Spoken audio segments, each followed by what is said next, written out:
This is your workout B for the month. Our first circuit is going to focus primarily on your core.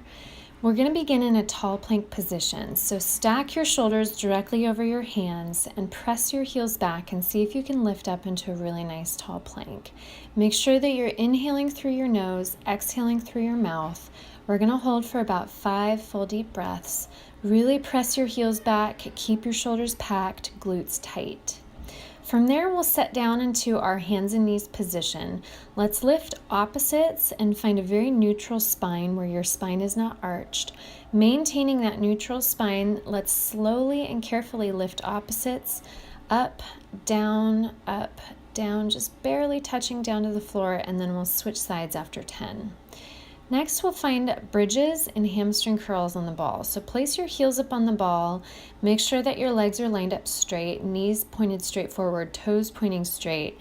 We'll start with these bridges just going up and down, and then we'll do hamstring curls where you straighten your legs out and pull them back in. Make sure that your hips are staying lifted off the floor for these.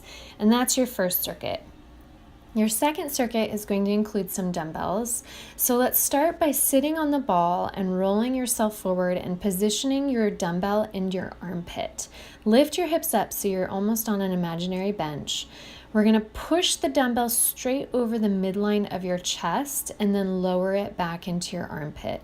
Press right over your chest and then back into your armpit. Your opposite hand can just rest on your hip.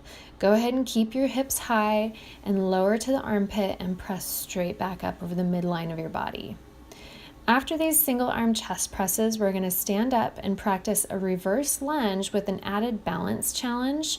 As you stand up from your reverse lunge, see if you can swing that leg all the way forward up into a knee drive. Have your foot flexed at the top, not dangling, and do this really strong. When you get out to the end of the month, you're actually going to be holding dumbbells in your hands to make it a little harder. Your next one, we have a bent over row, but we're going to turn your grip around so your palms are actually facing forward. So your elbows are going to slide right in alongside your body. Make sure you roll your shoulders back and together each time you pull up. Next, let's set your feet wide with your heels open wide.